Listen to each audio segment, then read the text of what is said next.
வணக்கம், welcome back to my channel Tamil quality inspection. இன்றைக்கி வந்து ஒரு புது வீடியோவில் உங்களெல்லாம் சந்திக்கிறதுல ரொம்ப மகிழ்ச்சி. இன்றைக்கி நம்ம டாபிக் என்ன, எதை பற்றி பார்க்க போகிறோம் அப்படின்னா, இந்த ஃப்ளான்ஜ் போல்ட் ஹோல் ஸ்ட்ரெட்லிங் அப்படின்னா என்ன அப்படின்னு வந்து தெரிஞ்சுக்க போகிறோம். இது ஒரு புது டேர்மாக இருக்கா? ஸோ நம்ம வந்து அதை பற்றி கொஞ்சம் டீட்டெயிலாக வந்து பார்ப்போம். சரிங்களா, வாங்க வீடியோக்குள்ளே போகலாம். ஸோ நார்மலாக ஃப்ளான்ஜ் ஹோல்ஸ் இருக்குது பார்த்தீங்களா, நம்பர் ஆஃப் ஹோல்ஸ். இது வந்து எப்படின்னா 4, 8. ஸோ 4ஆல் மல்டிப்ளை பண்ணுற மாதிரி இருக்கும். 4, 8, 12, 16, சரிங்களா, 20, 24 அந்த மாதிரி போல்ட் ஹோல்ஸ் வந்து ஃப்ளான்ஜில் வந்து இருக்கும். ஸோ ரேட்டிங் இன்க்ரீஸ் ஆக உங்களுக்கு சேஞ்ச் ஆகும். சரிங்களா. ஸோ இந்த ஃப்ளான்ஜில் சரிங்களா, இந்த ஸ்ட்ரெட்லிங்னா என்ன, ஃப்ளான்ஜ் போல்ட் ஹோல் ஸ்ட்ரெட்லிங்னா என்ன அப்படின்னு வந்து தெரிஞ்சுக்க போகிறோம்.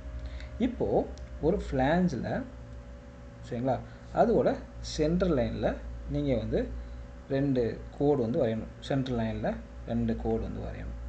சரிங்களா, அந்த கோடு 2 ஹோலுக்கும் நடுவில் தான் வந்து இருக்கணும். சரிங்களா. ஸோ இப்போ நம்ம என்ன பண்ணுறோம் அப்படின்னா, ஒரு போல்ட் எண்ட் இருக்குது பார்த்தீங்களா, போல்ட் ஹோல் எண்டு. இந்த போல்ட் ஹோல் எண்ட்லேருந்து இந்த சென்டர் எண்டுக்கு ஒரு லைன் மார்க் பண்ணுறோம். அதே மாதிரி அடுத்த ஒரு ஹோல் இருக்குது பார்த்தீங்களா, பக்கத்தில் அட்ஜசன்ட் ஹோல் இருக்குது பார்த்தீங்களா, அந்த ஹோலில் இருந்து எண்டிலேருந்து இந்த சென்டர் லைனுக்கு ஒரு லைன் மார்க் பண்ணுறோம். ஸோ இதோட டிஸ்டன்ஸையும் நம்ம வந்து மெஷர் பண்ணுறோம். ஸோ சமமாக இருந்துச்சுன்னா அதுக்கு பேர் தான் வந்து போல்ட் ஹோல் ஸ்ட்ரெட்லிங் அப்படின்னு வந்து சொல்லுவாங்க. சரிங்களா. இப்போ வந்து இது கூட ஏதோ ஒரு பைப்போ சரிங்களா, இல்லை வந்து எல்போவோ ஃபிக்ஸ் பண்ணும்போது அதோட சென்ட்ரல் லைனும் சரிங்களா, இந்த ஸ்ட்ரெட்லிங் இருக்குது பார்த்தீங்களா, இந்த ஸ்ட்ரெட்லிங் சொல்கிறோம்ல, இந்த சென்ட்ரல் லைனும் சேமாக இருக்கணும். ஸோ அப்படி சேமாக இருந்துச்சு அப்படின்னா உங்களுக்கு இன்னொரு ஃப்ளான்ஜோட நீங்கள் வந்து மேட் பண்ணும்போது உங்களுக்கு அசம்பிள் பண்ணும்போது ஈஸியாக வந்து இருக்கும். ஸோ அப்படி தான் வந்து ஃபாலோ பண்ணுவாங்க. ஸோ இது வந்து ஒரு ஏஎஸ்எம்இ ரெக்யர்மெண்ட். ஸோ ASME B16.5ல் வந்து நீங்கள் வந்து பார்த்தீங்கன்னா என்ன சொல்லியிருப்பாங்க அப்படின்னா, ஃபிட்டிங்கோட சென்ட்ரல் லைன் சரிங்களா, ஃபிட்டிங்கோட சென்ட்ரல் லைனும் சரிங்களா, நம்ம வந்து இந்த ஃப்ளான்ஜில் வந்து இந்த ஸ்ட்ரெட்லிங் நம்ம அந்த ஏரியா மார்க் பண்ணியிருக்கோம் பார்த்தீங்களா, ஸோ அதுவும் இதுவும் ஒரே இதில் வந்து இருக்கணும்.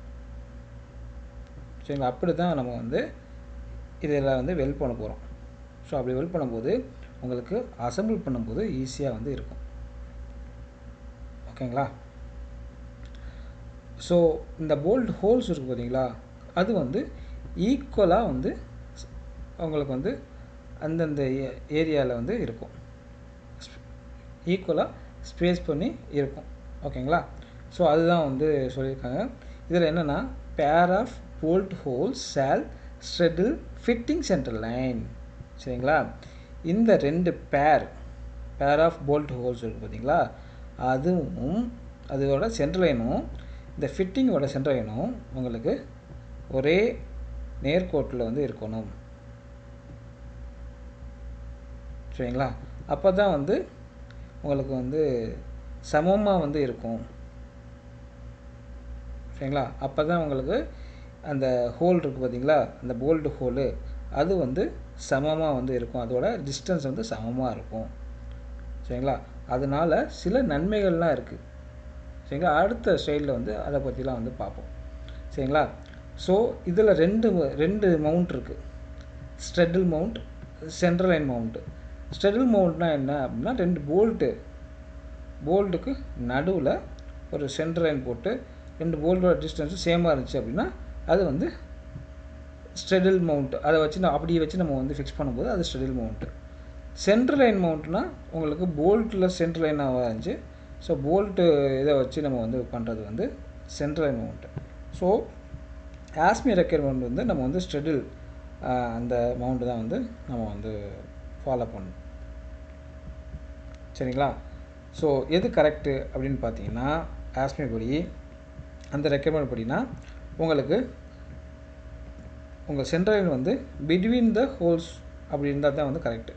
இங்கே பார்த்தீங்கன்னா அந்த ஹோல் வந்து சென்ட்ரல் லைன் வந்து த்ரோ த ஹோல் வந்து இருக்குது. சரிங்களா? இங்கே பார்த்தீங்கன்னா த்ரோ த ஹோல் வந்து இருக்குது சென்ட்ரல் லைன். ஸோ இது வந்து இன்கரெக்ட். ஓகேங்களா? ஸோ இப்படி நம்ம வந்து சென்ட்ரல் லைனில் உங்களுக்கு வந்து 2 போல்ட்டும் அந்த டிஸ்டன்ஸும் சேமாக இருக்கிறதுனால என்னென்ன நன்மைகள் சரிங்களா? ஃபஸ்ட்டு வந்து இன்ஸ்டாலேஷன் யூனிஃபார்மாக வந்து இருக்கும். சரிங்களா? எல்லா ஆஸ்மி ஃப்ளான்ஜஸ் ஃபிட்டிங்ஸ் சரிங்களா ஒரே தான் வந்து அந்த சேம் ஓரியன்டேஷன் தான் வந்து ஃபாலோ பண்ணுவாங்க. ஸோ மேட்டிங் பண்ணும்போது அலைன்மெண்ட் இஷ்யூ எதுவுமே வந்து வராது, ஈஸியாக வந்து இருக்கும். இன்ஸ்டலேஷன் வந்து சிமிலராக வந்து யூனிஃபார்மாக வந்து நம்ம வந்து பண்ணலாம். சரிங்களா? ஒரே இதை ஃபாலோ பண்ணோம்னா.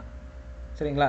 இல்லைன்னா நீங்கள் ரொட்டேட் பண்ணி அந்த ஹோல் கரெக்டாக அந்த ஹோல் வர வரைக்கும் நம்ம ரொட்டேட் பண்ணி நம்ம வந்து அந்த ஹோல் வந்து மேட்ச் பண்ணி நம்ம வந்து மேட் பண்ணணும். பட் இதே மாதிரி நம்ம ஃபாலோ பண்ணிட்டோம். ஓகேங்களா? இந்த ஸ்ட்ரெட்லிங் நம்ம வந்து ஃபாலோ பண்ணுறோம் அப்படின்னா உங்களுக்கு வந்து இன்ஸ்டலேஷன் வந்து ரொம்ப ஈஸியாக வந்து இருக்கும். ஸோ ரெண்டாவது என்னென்னா, இப்போது வந்து கேஸ்கெட்டு நம்ம வந்து 2 ஃப்ளான்ஜுக்கு நடுவில் கேஸ்கெட் வந்து யூஸ் பண்ணுவோம். ஸோ இந்த ஸ்ட்ரெட்லிங் மூலயமா நம்ம வந்து இன்ஸ்டால் பண்ணுறோம். 2 ஃப்ளான்ஜும் ஸ்ட்ரெட்லிங் மூலயமா நம்ம வந்து அசம்பிள் பண்ணும்போது உங்களுக்கு வந்து லோடு வந்து ஈவனாக வந்து டிஸ்ட்ரிபியூட் ஆகும்.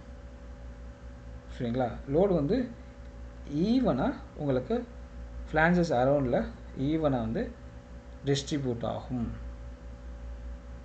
ஏன்னா உங்களுக்கு வந்து இந்த சென்ட்ரல் லைன் வந்து 2 ஹோலுக்கு நடுவில் ஒரு ஃபால் ஆகிறதுனால.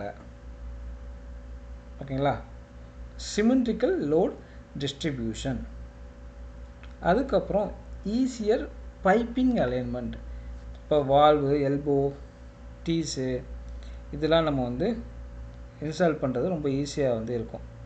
ஸோ எந்த ஒரு அலைன்மெண்ட்டு அந்த மாதிரிலாம் வந்து சேஞ்ச் பண்ண தேவையில்லை. சரிங்களா? ஸோ இதுதான் வந்து கொடுத்துருக்காங்க. ஓகேங்களா? இதுதான் வந்து உங்களுக்கு வந்து போல்ட் ஹோல் ஸ்ட்ரெட்லிங். ஓகேங்களா? இப்போ வந்து ஃப்ளான்ஜ் ஃபிட்டிங்கை வந்து நம்ம வந்து ஒரு பைப்பில் வந்து வெல்ட் பண்ண போகிறோம். ஸோ அது எப்படி நம்ம வந்து வெல்ட் பண்ணணும்? சரிங்களா?